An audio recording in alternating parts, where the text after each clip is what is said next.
We had a lot of early challenges in Grade Oak because we opened with just freshman and sophomore class. So we had 65 kids the first year. We had a lot of different coaches and a lot of different philosophies. So it was tough. It took us a long time to agree on what we were going to do for the warm-up, what we were going to do for workouts. And over the course of time, after 3 or 4 years, it changed. It was pretty much just me making the decisions at that point.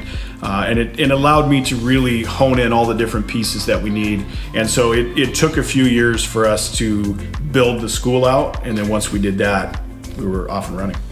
How did it feel to start having that pattern of success begin?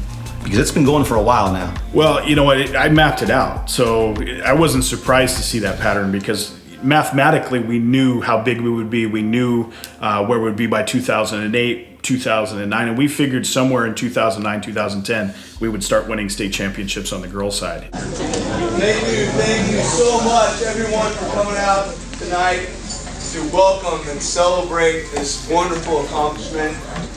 My girls cross-country team bringing to Grade Oak first ever state championship.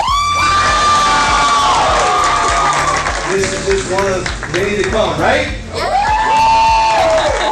Coach Dan Noble and I would spend a lot of time really just trying to figure out what are the pieces we need to adjust to make sure that our kids are ready at the end of the season to be able to compete. At first it was how do we win the Southern Section Championship, then it's how do you win state, and then now it's how do you win those things and then do it as easily as possible so you can win an XN. So never easy, but we're always working towards that. The biggest challenge I had with the team, I think, had to change these kids' mind on what was fast and what they're capable of. There's a camp that I go at, and about 12 years now I've been going back to in upstate New York, and this is a big reason why I coach high school. It's called the Running School in upstate New York. And I used to sit there and I used to watch some of these kids and they would be like 435 milers. And I'm like, this guy could run like a 410. He just doesn't understand, or he's not thinking right. And then my wife would joke with me and she's like, you say that about everyone. They would joke with me and say that. But so we do a workout and this was the plan. And I use this workout all the time. Like I told you, first lap, 70 seconds. We jog 100, we were supposed to run 60 seconds. Oh, this is gonna go.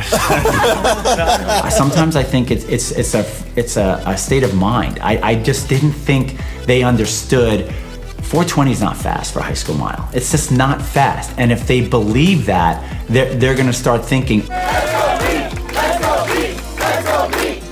And when I was in high school, I came in right away and ran under 420. I set those standards and the barriers really high right away, and I knew it was capable. So I always thought, if these kids can think like that, it's gonna make a difference. And that was the biggest challenge I had, but it quickly turned around.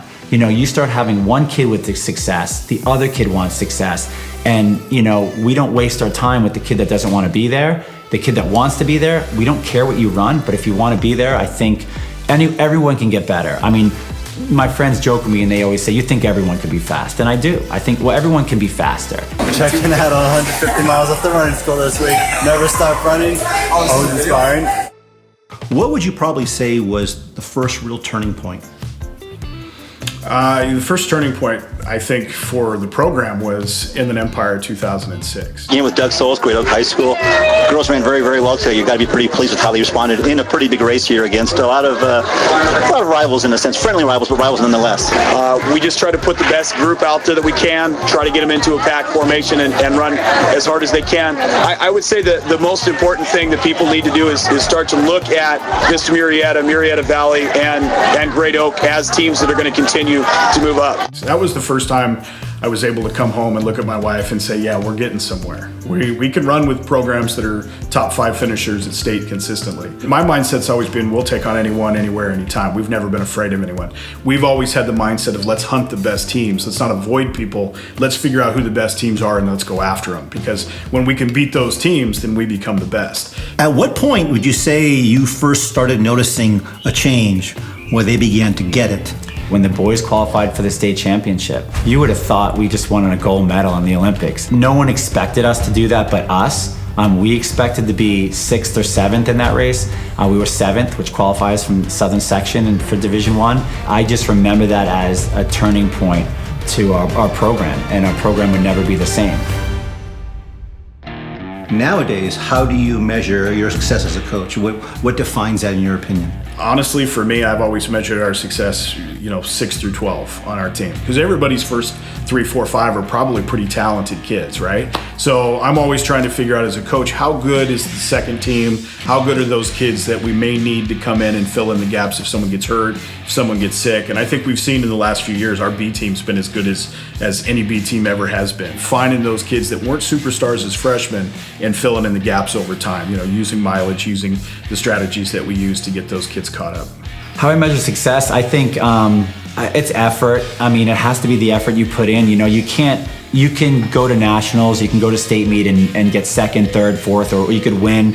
I think it's just the effort. These kids they're giving up a lot of social life for their running. My kids are anyway, and they give up a lot, but at the end of the payday is, if we don't win, obviously you're gonna be upset, but that can't be the final factor. Maybe not put the emphasis on the kids as far as the importance of winning, more of putting in the work and enjoying the process. I really think we enjoy the process more than the outcome.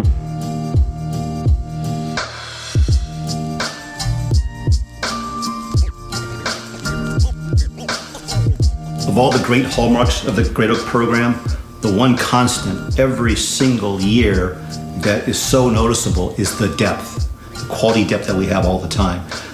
First off, how do you go about getting those numbers in your program? And once you have those kids, what's the philosophy that gets so many kids to be so good? Well, you got to get them out. So I spent a lot of time over the summer just working on families and working on kids, trying to get them to give it a try and come out. A lot of emails, a lot of phone calls. Just, if you got to beg a kid to come out, you beg them out.